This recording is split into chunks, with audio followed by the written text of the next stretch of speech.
Visible है screen? Voice break हो रहा है? अभी ठीक है? ओके, चलो। आई थिंक ठीक हो। अभी देखो क्वेश्चन क्या दिया है। फर्स्ट क्वेश्चन है, ठीक है ना, श्री गणेश कर रहे हैं और एक पेपर का, ठीक है ना। Meaning, nature and scope of philosophy. क्या क्या है? Meaning, nature, scope of philosophy. इस बुक को जितना अच्छा से पढ़ोगे, इसमें आपको 10 से 12 क्वेश्चंस एवरी टेट एग्जाम्स में मिल जाएंगे। एंड इसी पेपर के बेस पे आपका इंटरव्यू में भी क्वेश्चंस आते हैं। जितने आप टीचिंग जॉब्स के लिए भी जाओगे ना, इंटरव्यूज में भी क्वेश्चन आते हैं। ठीक है, अच्छे से सुनो। इसलिए इंट्रोडक्शन फर्स्ट देंगे हम। फिलोसॉफी का मतलब क्या है? What do you mean by philosophy? So philosophy means acquisition of knowledge. Acquisition का सिंपल पॉइंट होता है एक्वायर करना, रिसीव करना, ग्रहण करना। ठीक है, एक्विजिशन ऑफ नॉलेज, ज्ञान का ग्रहण करना या फिर ज्ञान को समझना, लेना। ठीक है ना। फिलोसॉफी का मतलब क्या हो गया? Acquisition of knowledge. So utilisation of this knowledge, हम नॉलेज लेने से क्या करेंगे? तो utilisation of this knowledge in different works and fields known as education. समझ आया? पहले आप ज्ञान लेते हो एंड उसी को आप डिफरेंट वर्क पे, फील्ड्स पे यूज करते हो, उसी को हम एजुकेशन बोलते हैं। अभी आपके पास बीएड का नॉलेज मिल रहा है, ठीक है। आप उसको डे बाय डे पे कोई भी वर्क होता हो यूज करते हो कि नहीं? बाय चांस तो यूज हो ही जाएगा। किसी को कुछ बताना है, समझाना है, तो आप यूज कर लेते हो। सो जो आप चीज फिर से उसको यूज करके किए, तो दैट इज एजुकेशन। ज्ञान को आपने यूज किया, ठीक है। Thus it is clear that education and philosophy are related to each other. इससे आपने क्या समझा? कि education and philosophy are related to each other, ये दोनों रिलेटेड है। आप बोल सकते हो एक ही कॉइन के दो साइड्स है। अगर ये साइड आपका एजुकेशन है, तो दूसरा साइड आपका फिलोसॉफी होगा। फिलोसॉफी बड़ा है, एजुकेशन छोटा है। फिलोसॉफी बड़ा है, एजुकेशन छोटा है। एजुकेशन आफ्टर फिलोसॉफी होता है, मतलब नॉलेज लेने के बाद एजुकेशन स्टार्ट होता है। ठीक है। सो यहाँ पे हमने लास्ट पॉइंट में क्या मेंशन किया? Thus it is clear that education and philosophy are related to each other and philosophy is the general phases of education. जो एजुकेशन का नॉर्मल फेजेस है ना, अगर इन टोटलिटी में आपको कोई पूछा कि तुमको एजुकेशन क्यों चाहिए, वाई यू वांट एजुकेशन, क्यों चाहिए ना? मुझे ज्ञानी बनना है, मुझे नॉलेजियस बनना है ना, मुझे नॉलेज लेना है। सो दैट अगर उसका जनरल फेजेस देखते हो एजुकेशन का, तो वो क्या है? वो फिलोसॉफी है। हो गया। ये इंट्रोडक्शन है, सिंपल वर्ड्स में लिखा गया है। अभी देखो इसका मीनिंग में आ जाओ। क्या है actually philosophy? So it is a very wide concept. क्या है? बहुत बड़ा कंसेप्ट है, छोटा कंसेप्ट नहीं है, बहुत ही बड़ा कंसेप्ट है। It's a very wide concept. And ये कितना पुराना है? As old as human life. Human life जितना पुराना है ना, ह्यूमन लाइफ नॉर्मली अगर आप देखोगे तो 5000 BC और 6000 BC, इस पीरियड में स्टार्ट हुआ था आपका अर्थ फॉर्मेशन। तो आप उससे आप थिंक कर लो कि 1200 या फिर 1500, दैट मीन्स 1500 और 1200, मतलब 1000 BC से एवॉल्व थोड़ा सा होगा, जब ह्यूमंस आना शुरू किए थे। एंड बहुत सारे पॉइंट्स में मतलब क्या है ना, ह्यूमंस बहुत फॉर्म्स में आए थे। एक्चुअल जब ह्यूमंस बने, जब सिविलाइजेशन हुआ, तब का मैं बात बोल रही हूँ, जब ज्ञान लेना शुरू किए वो लोग, तो उस टाइम का जो पीरियड है उतना ही पुराना है फिलोसॉफी। जहाँ पे आप पहले, अच्छा बोल दो, पहले के टाइम पे एजुकेशन जब आप यूज करते थे, तो क्या बुक्स अवेलेबल थे क्या? कोई बुक्स थे? जानते हो कुछ बुक्स? नहीं थे। किसमें लिखते थे? मिट्टी के हम स्लेट्स बनाते थे, या फिर तालपत्री। ठीक है ना, तालपत्री में लिखा जाता था। यहाँ पे ना बहुत सारे फिलोसॉफी में संस्कृत वर्ड बहुत यूज होते हैं, तो अभी आ जाएगा आपका संस्कृत वर्ड, वो भी देख लेंगे। It's a very wide concept. As old as human life, जितना ह्यूमन लाइफ अर्थ पे पुराना है, उतना ही ये कंसेप्ट भी पुराना है। And need efforts to understand and experience it, and it's basic need to seer the truth. इसका बेसिक नीड क्या है पता है? आप क्यों एजुकेशन लेना चाहते हो, या फिर एजुकेशन के थ्रू आपको क्या मिलता है? एक्चुअल ज्ञान लेने के बाद आप एजुकेशन का यूटिलाइजेशन करते हो, तो क्यों करते हो? क्योंकि आपको बेसिक ट्रूथ जानना है, सच्चाई जानना है। सच्चाई, depth of knowledge, depth of knowledge तक पहुंचना है, ट्रूथ जानना है। And used in different educational field. ठीक है। अभी देखो नेक्स्ट, ये जो वर्ड था, ये कौन सा वर्ड में आया? अच्छा, जितने भी चाइल्ड पर्सपेक्टिव में आपने वर्ड्स पढ़ा था ना, सो सारे ही words has been derived from the, हम क्या लिखते थे? लैटिन वर्ड लिखते थे। बट यहाँ पे अभी से स्टार्टिंग से ही स्टार्ट हो गया ग्रीक। क्या मेंशन हो गया? ग्रीक। तो फिलोसॉफी वर्ड जो है has been derived from the Greek word philosophia. कौन से वर्ड से आ गया? फिलोसोफिया, व्हिच मींस, उसका मतलब क्या है? Beliefs, experience, knowledge, values, sorry reality, reason, language etcetera. मतलब जिस जिस वे से आपको नॉलेज मिल सकता है, आपको वैल्यू मिल सकता है, आपको ज्ञान, ट्रूथ के बारे में जान सकते हो, ट्रूथ तक पहुंचने का रास्ता मिल सकता है, वही है फिलोसॉफी। जब आप किसी चीज पे खोजते हो, छानबीन करते हो या फिर ढूंढते रहते हो ना, तो वही होता है आपका ट्रूथ। ठीक है? उसी ट्रूथ को अगर और ज्यादा पढ़ते हो, और ज्यादा आप ढूंढते हो, तो उससे आपको ज्ञान मिलता है, ज्ञान का संचार होता है, तो आपको नॉलेज मिला, डेप्थ ऑफ नॉलेज मिल गया। ठीक है? तो अभी देखो क्या पॉइंट है, हमने कैसा लिखा है, थोड़ा सा डायग्राम बना दी हूँ। फिलोसॉफी, ये कौन से वर्ड से आया? Greek word. ऐसे ही बनाओगे, देखो पेजेस में अगर काउंट करोगे ना, यहाँ पे सॉरी लाइंस में अगर काउंट करोगे, तो यहाँ पे 5-6 लाइंस चले जाएंगे, कवर हो जाएंगे। याद रहा? तो आपको ऐसे बीच बीच में बना देना है, जैसे पेजेस भी कवर हो, एंड अच्छे से आप लिखो। पूरा आप 6 पेज लिख के आओगे, किसी का बात मत सुनना। कोई और टीचर आपको बोले भी कि नहीं तुम 4 पेज लिखो, अगर क्वेश्चन पेपर में भी 4 मेंशन हो तो 4 मत लिखना कभी। वहां पे मेंशन होता है, बट आपको एक्स्ट्रा लिखना पड़ेगा, नहीं तो मार्क्स नहीं आएंगे, फिर आप पछताओगे बाद में। ठीक है? कभी किसी का बात मत सुनना कि वहां पे मैम ने बोला कि 4 पेज लिखो, नहीं, कोई भी मैम बोल दे हाँ हाँ मार दो, बट आपको मैंने जो बोला वही करना। ये लास्ट 2-3 इयर्स के पूरा प्लानिंग में हम लोग चल रहे थे, फिर भी बच्चे ने फेल किया क्योंकि वो कम लिख के आए थे। ठीक है? कम लिख के आए, गलत लिख के आए, तो उस चीज पे ध्यान देना। ठीक है? सो यहाँ पे देखो फिलोसॉफी कहाँ से आया है, कौन से वर्ड से आया है? Greek word philosophia. अभी फिलोसॉफिया में 2 वर्ड्स है, डिवाइड कर दो। फिलोस आ गया, एक सोफिया आ गया। देखो सोफिया एक नाम जैसा लग रहा है ना, हाँ। सोफिया, सोफिया का मतलब होता है विजडम, विजडम। ठीक है ना? विजडम टीथ आपके यहाँ आते हैं, ज्ञान दांत, हाँ, वैसे ही विजडम, नॉलेज। एंड फिलोस का मतलब होता है लव। सो हमारा टोटल क्या आ गया? Love of wisdom. नॉलेज के लिए आपका जो प्यार है, प्रेम है, ठीक है ना, लव ऑफ विजडम। ज्ञान लेने के लिए आप कितने पागल हो, वो चीज को बोला गया लव ऑफ विजडम। और इसको हम बोल सकते हैं लव ऑफ लर्निंग। क्या बोलोगे? लव ऑफ विजडम और लव ऑफ लर्निंग। ठीक है? अभी देखो नेक्स्ट, तो हम थोड़ा सा अभी एक्सप्लेन करेंगे इसको। 1000 years एगो, ठीक है, 1000 years एगो इंडियन सेजेस, जो भी आपके इंडिया के जो महर्षि ऋषि मुनिया थे, वो लोगों को सेजेस बोला गया, developed a very comprehensive and well organise system of philosophy. उन्होंने बहुत सारे पॉइंट्स को पढ़ पढ़ के, ज्ञान लेते हुए एक चीज निकाला। क्या बोला? कि एक सिस्टम है ज्ञान लेने का, उसको हम फिलोसॉफी बोलते हैं। एंड इस चीज को संस्कृत में उन्होंने नाम दिया, क्या है? भारतीय दर्शनम। क्या बोला मैंने? भारतीय दर्शनम। दर्शनम बोला गया है, जहां पे भी मम मतलब म या फिर ऐसे हम, या फिर म का हम उच्चारण करते हैं, मतलब म जब हम लिखते हैं, थोड़ा सा म जैसा साउंड आता है, प्रोनाउंस आता है, तो हम संस्कृत वर्ड से वो डिराइव्ड हुआ है बोल के हम जान पाते हैं। ठीक है? क्या बोले? भारतीय दर्शनम, भारतीय, ठीक है, for guidance to future generation. भारतीय दर्शनम क्यों है? अच्छा, पहले के जो भी राजा महाराजा थे या फिर उनके बच्चे थे, ठीक है, कहाँ पढ़ते थे बताओ? किसके पास पढ़ते थे?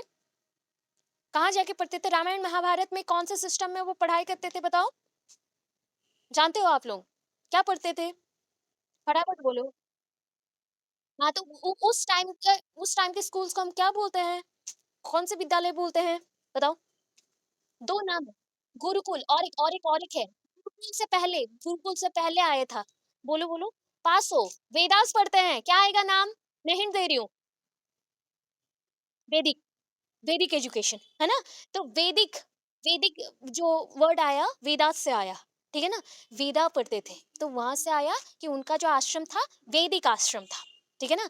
वहां पे वेदा को, मंत्र उच्चारण को, चांटिंग, चांटिंग ऑफ मंत्रस, तो वो लोग करते थे। एंड ये लोग ऑब्जर्वेशन के थ्रू सिर्फ सुन के याद रखते थे, सिर्फ सुन के याद रखते थे। कोई किताब नहीं, कोई चित्र नहीं, कुछ नहीं, सिर्फ सुन के उनको याद रखते थे। ठीक है? सोचो कितना पावर था उनके मंत्र में, वो समझते थे, कितना फोकस था। ठीक है ना? तो भारतीय दर्शनम बोला गया।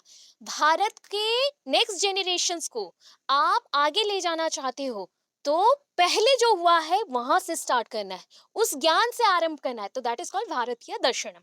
ठीक है, अभी चलो डेफिनेशन में थोड़ा दे देते हैं। अभी ना आपके बुक में बहुत डेफिनेशन है, ऐसा है कि 10-20 डेफिनेशन है, उतना नहीं चाहिए। मैंने छोटा छोटा कुछ डेफिनेशन दिया है, ऑलमोस्ट मैंने यहाँ पे 4-5 दिया, आप ओनली 2 देंगे। कितना दोगे एग्जाम के लिए? अभी नोट्स बनाने के लिए 4 देंगे, 5 देंगे, बट आप जब एग्जाम में लिखेंगे ओनली 2 देंगे। ठीक है, कितना दोगे? ओनली 2, याद रखना। सो यहाँ पे फर्स्ट देख लो, अकॉर्डिंग टू प्लाटो। ठीक है ना, प्लाटो ने क्या बोला? Knowledge of the true nature of different things is philosophy. True nature, nature बोला गया, प्रकृति, नेचर मीन्स प्रकृति। सो प्राकृतिक अवस्था में मतलब नेचुरल थिंग्स जो भी है डिफरेंट सराउंडिंग्स में, उसके ऊपर अगर नॉलेज ले ले तो, कि ट्रीज का कलर क्यों ग्रीन हुआ, क्यों बर्ड्स उड़ते हैं, क्यों मगरमच्छ क्रोकोडाइल्स पानी में रहते हैं, क्यों मछलियां पानी में है बाहर आने से मर जाती हैं, तो ये जितने भी पॉइंट्स है ये सारी ट्रूथ है ना। क्यों फ्लावर ग्रो करे, पॉलिनेशन क्या होता है, उसी के साथ साथ कैलकुलेशंस भी आया, योद्धा बने, वॉरियर्स बने। तो ये जो नेचुरल ज्ञान है ना, मतलब प्रकृति के साथ, उसको अगर ले लेते हो तो वही फिलोसॉफी है अकॉर्डिंग टू प्लाटो। ठीक है, एरिस्टोटल ने क्या बोला? आपको पता है एरिस्टोटल कौन है? हिंदी में इनको, इनका नाम थोड़ा चेंज हो जाता है। एरिस्टोटल को हिंदी में प्रोनाउंस करते हैं अरस्तु। ठीक है, एंड एजुकेशनल साइकोलॉजी के अगर फादर देखोगे तो बहुत लोग हैं, एरिस्टोटल में उनमें से एक है। ठीक है ना, वैसे ही अगर आप चेक करोगे एरिस्टोटल और कौन थे, सो आप बायोलॉजी के कंसेप्ट में चले जाओ, आपको मिल जाएगा कि उनके भी फादर एरिस्टोटल थे। तो ये सारा कॉमन चीज है, याद रखना। तो यहाँ पे आ जाओ पहले फिलोसोफर्स के according. According to Aristotle, philosophy is a science. क्या मैंने बोला? फिलोसॉफी एक साइंस है। ठीक है, विच डिस्कवर, साइंस में क्या करते हो? साइंस जब भी वर्ड आता है तो आप क्या समझते हो? यहाँ पे बहुत सारा ऑब्जर्वेशन है, साइंटिफिक रिसर्च है, साइंटिफिक एटीट्यूड है, एंड बहुत सारा हम यहाँ पे एक्सपेरिमेंटेशन करते हैं, राइट? तो वहाँ पे डिस्कवरी पॉइंट आता है। तो देखो, philosophy is a science which discovers the real nature of super elements. Super, जो चीज मौजूद है, जो चीज मौजूद नहीं है। अच्छा, ऑक्सीजन ले रहे हो, आप आंखों से देख सकते हो ऑक्सीजन को? नहीं। कोई गैसेस को आप आंखों से देख सकते हो खाली आंखों में? नहीं। नेकेड आई में तो कुछ भी नहीं दिखता है, फिर भी आप जिंदा हो ना, कुछ ले रहे हो, ब्रीथ कर रहे हो, सांसें ले रहे हो। एंड हमें बोला गया ऑक्सीजन कौन प्रोवाइड करता है? एनवायरमेंट में है, एंड ये साइकिल होता है थ्रू प्लांट्स, यही बोला गया ना। सो उन्होंने बोला जो प्रेजेंट भी है, जो नहीं भी है, सुपर एंड नेचुरल जो भी थिंग्स है, वो किस में रहता है? साइंस में। तो साइंस के डिस्कवरी के साथ जो रियल थिंग्स का नॉलेज आपको मिलता है, वही आपका क्या है? फिलोसॉफी है। ठीक है, जितने भी एलिमेंट्स प्रेजेंट है, जो चीज आपको चाहिए, आप इनटेक करते हो, खाते हो, पीते हो, या फिर उसके ऊपर डिपेंड करते हो, तो दीज आर ऑल्सो फिलोसॉफी। इसको हमने फिलोसॉफी का पॉइंट बताया, ये फिलोसॉफी बताया। और एक पर्सन आ गया, देखो, अकॉर्डिंग टू हर्बर्ट स्पेंसर। अभी बोलोगे हर्बर्ट, हिंदी में हर्बर्ट बोल सकते हो, बट यहाँ पे इंग्लिश में जब बोला जाता है तो प्रोनाउंसिएशन में आर साइलेंट रहेगा, हर्बर्ट। ठीक है, सो हर्बर्ट स्पेंसर, तो उन्होंने क्या बोला? Philosophy is concerned with everything as a universal science. Universal, जो पूरे विश्व में है, यूनिवर्सल, ऐसा साइंस जो पूरे विश्व में है, उसी के ऊपर, उसी एवरीथिंग के ऊपर ये डिपेंड करता है, उसी के साथ लिंक्ड है, वही फिलोसॉफी है। जॉन दिवे, बहुत अच्छे पर्सन आ गए, जॉन दिवे। मैं धीरे धीरे आपको बताऊंगी डिटेल में जॉन दिवे कौन थे। बहुत मतलब एजुकेशनल साइकोलॉजिस्ट में बहुत कुछ उन्होंने। सो मैंने बोला अकॉर्डिंग टू जॉन दिवे, इन्होंने क्या बोला? Philosophy is critical reviewing of just those familiar things. जो चीज को आप जानते हो, पहचानते हो, या फिर उसका नॉलेज है, उसी चीज को अगर रिव्यू देते हो, क्रिटिकल रिव्यू करते हो। कैसे करते हो? जब खाना खाने जाते हो तो आप खाने के बाद टेस्ट लेते हुए रिव्यूइंग करते हो कि नहीं? हाँ, सेम थिंग, आप अनजाने में हो, जाने में हो, आप क्या करते हो? सारे थिंग्स आपके आसपास के जो है उसके साथ कनेक्टेड हो जाते हो एंड रिव्यू देते हो। तो वही है, उन्होंने बोला यही फिलोसॉफी है। लास्ट, सिसेरो, एक पर्सन है और एक एजुकेशनिस्ट, सिसेरो। उन्होंने क्या बोला? फिलोसॉफी क्या है? Mother of all art. जितने भी आर्ट थिंग्स पढ़ते हो ना, स्किल्स, आर्ट्स जो भी पढ़ते हो, उसके मदर है। And the true medicine of the mind. Mind जो आपका, मैंने अभी बोला था, आपने पढ़ा भी था कॉग्निटिव में, मैंने आपको कॉन्शियस, सबकॉन्शियस पढ़ाया था, अनकॉन्शियस भी पढ़ाया था, आईडी, ईगो, सुपर ईगो भी पढ़ाया था। तो ये सारा जो इंटेलिजेंस, मेमोरी, सब कुछ इसी के अंदर आता है, प्रोसेसेस के अंदर आता है। तो सोच लो, माइंड को एक टाइम पे रिलैक्स चाहिए कि नहीं, या फिर समटाइम्स माइंड में क्या चाहिए? पीस चाहिए होता है ना?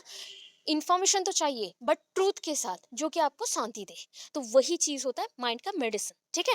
सो philosophy is the mother of all arts and the true medicine of mind.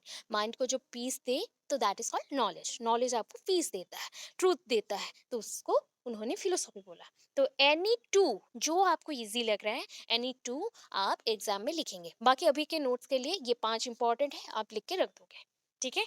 अभी देखो Indian views on philosophy. Philosophy के ऊपर इंडियंस जो भी सेजेस थे, विवेकानंद, सर्वपल्ली राधाकृष्णन जी, कौटिल्य, चाणक्य, तो वो जो जो पर्सन थे उन्होंने कुछ कुछ पॉइंट्स बोला था, ठीक है? महात्मा गांधी, रविंद्रनाथ टैगोर, सर्वपल्ली राधाकृष्णन जी का तो नाम ले लिया, अरविंद घोष, तो ये इन्होंने कुछ कुछ बोला था। तो उनमें से कुछ लोगों का अभी मैं एक्सप्लेनेशन दूंगी कि उनका व्यू क्या है फिलोसॉफी टर्म्स के ऊपर।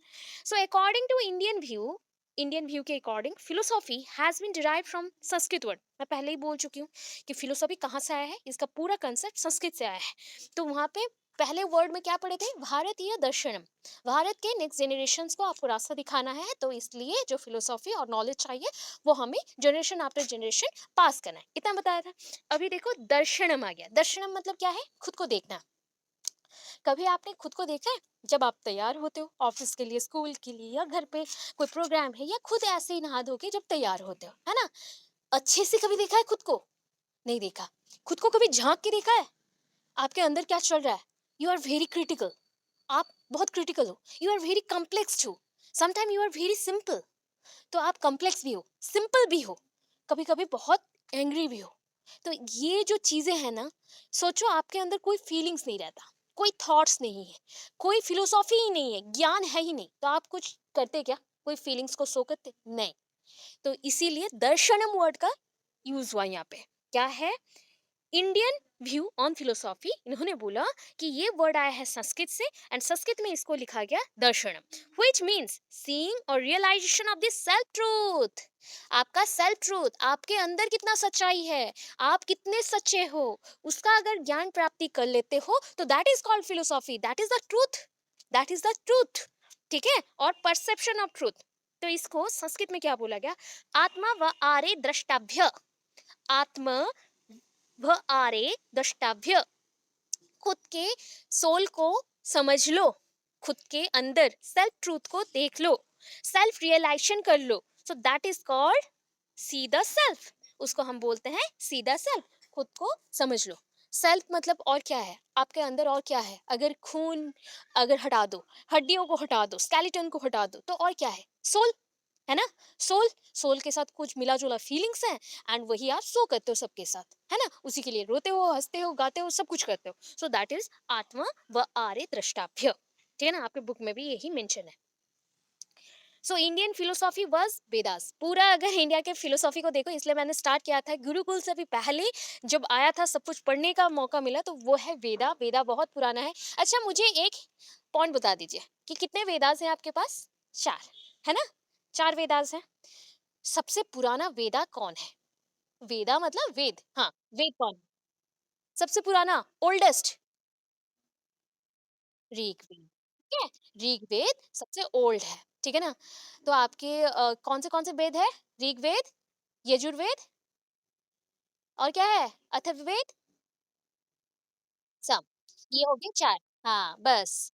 ठीक है? ये 4 वेदों में ऋग्वेद आपका सबसे ओल्ड है। हो गया?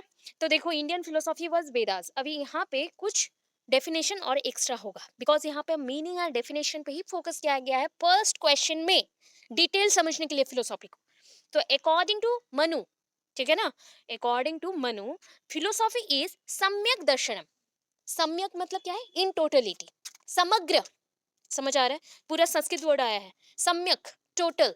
आपको खुद से खुद को देखना है, समझना है, खुद के सेल्फ रियलाइजेशन को करना है, तो दैट इज कॉल्ड सम्यक दर्शनम। आप हमेशा खुद को अच्छा ही बोलते हो, है ना? कोई ऐसा पर्सन देखे हो जो सेल्फ रियलाइजेशन करके वो समझ पाए जो वो अच्छा नहीं है, वो बुरा है, एंड उसका जन्म इस मतलब अर्थ पे क्यों हुआ? क्या जानते हैं आप लोग? ये चीज को समझना है, तो ये ऋग्वेदा को पढ़ना पड़ेगा। वहां से आपको समझ आएगा कि वायु, अग्नि, ये जो पंचभूत हैं वो क्यों इंपॉर्टेंट है, वो हमारे बॉडी को कैसे कंट्रोल में रखते हैं, क्या क्या करते हैं, ठीक है ना? कितने भगवान हैं, गॉड है। सारे लोगों का मिसकंसेप्शन रहता है कि हमारे जो भारतीय जो फिलोसॉफी है उसमें 33 और 33 करोड़ भगवान है, वो नहीं। ये कोटि होता है। कोटि मतलब सुप्रीम, सुप्रीम पावर। तो 33 कोटि बोला जाता है, जिनको हम सम्मान रेस्पेक्ट से बोलते हैं सुप्रीम, है ना? तो उन लोगों का नाम लिया जाता है, जैसे अश्विनी है, पानी है, अनल है, वायु है, तो अग्नि है, ऐसे करके और भी कुछ है, इंद्र है, ऐसे करके मेंशन किया गया है ना? तो पूरा 33 गॉड है ना? तो वैसे ही आपके बॉडी को पूरा जानना है तो उसको बोलते हैं सम्यक दर्शन। मनु ने बोल दिया। अभी देखो, मनु के बाद मैंने और ज्यादा नहीं दिया, एक ही डेफिनेशन दिया, बाद में देखेंगे और क्या क्या है। Scope and nature of philosophy क्या है? फिलोसॉफी तो जानना पड़ेगा ना अभी, कि क्या है एक्चुअली में। Philosophy closely related to education. क्या है? Philosophy closely related to education. ये समझ आ गया क्यों मैंने बोला था फिलोसॉफी का दूसरा जो साइड है, एक कॉइन का एक साइड अगर फिलोसॉफी है, दूसरा साइड क्या होगा? एजुकेशन। अभी यहाँ पे मेंशन किया गया, it is search of reality and truth. अभी बताया सम्यक दर्शनम, खुद को देखना है, खुद को समझना है, ट्रूथ को ढूंढना है, self truth, self realisation, see the truth. खुद के अंदर जो सच्चाई है उसको ढूंढो। तो देखो यहाँ पे क्या मेंशन किया है, देखो, it is search of reality and truth based on inquiry. देखो, खुद जब सर्च करते हो तो that is called search, discovery और inquiry. So based on inquiry. Then आया फिलोसॉफी डायनामिक है एंड लिविंग फोर्स है। लिविंग फोर्स क्यों है? आप लोग सारे लिविंग फोर्स ही हो, ठीक है ना? आप लोग, हमारा बॉडी एक लिविंग एनर्जी है, ठीक है ना? एक शक्ति जैसा है। हमारे बॉडी के अंदर अगर सोल ना रहे, हम डेथ हो जाएंगे, मर जाएंगे, है ना? हम डाई करेंगे। तो ये अगर जो शक्ति है, सोल को एक शक्ति के हिसाब से देखो, सो वो एक लिविंग फोर्स है। एंड ऑलवेज इसका चेंज होता है। क्या चेंज होता है बोलो? इसका जो ट्रूथ है, ट्रूथ एनालिसिस का पॉइंट है, वो चेंज होता है। अभी बोलो कि सोल तो एक ही है मैम, कैसे चेंज होगा? अच्छा, आप छोटे थे तो आप डिफरेंट थिंग्स को करते थे, तब आपके गलतियों पे सब पर्दा डालते थे, है ना? बट जब आप बड़े हुए तब आपकी गलतियों को दिखाया गया। अभी आप मैच्योर हो तो अभी आपके गलतियों को निकाला जाता है और आपको डांटा जाता है। तो देखो, डिफरेंट फॉर्म्स में आप मॉडिफाइड हो रहे हो, है ना? उसके अकॉर्डिंग भी कैरेक्टर मॉडिफाइड होते हैं। आपके ट्रूथ और आपका सोल का जो एक कनेक्शन है बॉडी के साथ, वो भी चेंज होते रहता है। देन देखो, फिलोसॉफी नेक्स्ट पॉइंट है, guide to away a life. कैसे आपके लाइफ को जीना है या फिर कैसे एक गति देना है, कैसे एक रास्ता देना है, वो समझाता है। देन देखो नेक्स्ट है, इसको आर्ट भी बोलते हैं एज वेल एज साइंस भी बोलते हैं। फिलोसॉफी आर्ट भी है, साइंस भी है, दोनों आपको समझाया था हमने। सिसेरो का कंसेप्ट ही आपने समझा, सिसेरो ने बोला था आर्ट है, तो उसको भी समझाया। एंड साइंस क्यों है? क्योंकि यहाँ पे डिस्कवरी करना पड़ता है, इंक्वायरी करना पड़ता है, इसलिए। Love of knowledge, love of wisdom, हाँ स्टार्टिंग में पढ़ा था, मीनिंग में वही है। और एक है intellectual development to understand it. Philosophy मतलब क्या है? ज्ञान लेना या फिर ज्ञान को आरोहण करना। तो ज्ञान अगर ले रहे हो, नॉलेज को अगर ले रहे हो, कीप कर रहे हो अपने माइंड के अंदर, सो ये आपको क्या देगा? अंडरस्टैंडिंग के लिए एक लेवल देगा, एक अंडरस्टैंडिंग के लिए लेवल देगा, आपका understanding level every day increase करेगा। नेक्स्ट पॉइंट क्या है? Give a direction to life. Life को एक डायरेक्शन देता है। यहाँ पे एक मैंने पाथ लिखा था, वहां पे मैंने लिखा डायरेक्शन। तो ये एक पाथ भी देता है, डायरेक्शन भी देता है, रास्ता भी दिखाता है और लाइफ को डायरेक्शन भी देता है। देन देखो लास्ट, गाइडेंस फ्रॉम सेजेस। जो भी हमारे मुनि ऋषि थे, उनसे जो भी गाइडेंस मिलता है, वो क्यों मिलता है? कि फ्यूचर जनरेशन को अच्छे से हम ले जाए। बट फ्यूचर जनरेशन पूरा ही स्पॉइल्ड होते जा रहा है, तो मैक्सिमम टाइम हम स्पॉइल्ड कर देते हैं उनको। ठीक है, अभी देखो 10, इसलिए according to great Indian philosopher, इसलिए बोला गया ग्रेट इंडियन फिलोसोफर के अकॉर्डिंग। कौन है फिलोसोफर? एक है डॉक्टर सर्वपल्ली राधाकृष्णन जी, है ना? अच्छा, मुझे एक बताना आज कि आपका टीचर्स डे सेलिब्रेशन कब करते हो? जानते हो? 5 सितंबर। नेशनल टीचर्स डे सेलिब्रेशन कब करते हो? नेशनल टीचर्स डे सेलिब्रेशन कब करते हैं? बताओ। अच्छा, उसके साथ साथ ये सारा क्वेश्चन कल दूंगी, ठीक है? आ जाएगा। और एक है क्वेश्चन, माइंड पे रखते रहना, फ्यूचर के लिए बहुत काम आते जाएगा। और एक क्वेश्चन है, इस साल 2022 में नेशनल, नेशनल नहीं, वर्ल्ड बेस्ट टीचर अवार्ड किसको मिला था? वर्ल्ड बेस्ट टीचर अवार्ड किसको मिला था? इतना बता दूं, इंडिया से नहीं है। हो गया? ये सारा मैं हर एक दिन कुछ ना कुछ आपको क्वेश्चन दूँगी, वो सारा आपको फ्यूचर में जब टीचरशिप का जॉब के लिए आप लोग अप्लाई करोगे, वहाँ पे भी क्वेश्चन पूछा जाएगा, ये सब बातें हैं। तो ये करंट है, एजुकेशनल करंट अफेयर्स है, जो कि आपके एजुकेशनल थिंग्स को और भी ज़्यादा मोटिवेट करने के लिए चाहिए। तो मैं 2-2 क्वेश्चन बोल दी, आप लोगों का काम है उसको ढूँढ के आप लिख के रखोगे, क्वेश्चन को नोट डाउन करके रखना। सो देखो डॉक्टर सर्वपल्ली राधाकृष्णन जी ने क्या बोला, human life is always purposeful who is determined by the philosophy of life. आपका लाइफ कोई एक पर्पस के लिए बना है ना, पर्पसफुल है। अभी एक क्वेश्चन आया था, माइंड में क्वेश्चन आएगा कि अच्छा हमारा लाइफ अगर पर्पसफुल है तो लोग मरते क्यों हैं? क्योंकि वो थिंक करते हैं उनका लाइफ का जो पर्पस है वो खत्म हो गया, है ना, जीने का जो उद्देश्य है, एम है, वो गोल उनका खत्म हो गया, वो खुद को इसलिए डिस्ट्रॉय कर लेता है। ठीक है, तो सेम चीज है, उन्होंने बोला human life is always purposeful who is determined bye, कौन डिटरमाइन करता है या डिटरमिन करता है, फिलोसॉफी ऑफ लाइफ, जो आपके लाइफ का ज्ञान लेने का जो समय है या टाइम पीरियड है, जो थिंक है, वो अगर हमेशा चल रहा है, निरंतर चल रहा है, तो दैट मीन्स आपका लाइफ कभी भी पर्पस से हटेगा नहीं, आपका लाइफ हमेशा पर्पसफुल रहेगा। ठीक है, ये डॉक्टर सर्वपल्ली राधाकृष्णन जी बोला। यहाँ तक आपका 1.1 कंप्लीट हुआ, 1.1 कंप्लीट हुआ, समझ आया, यस और नो?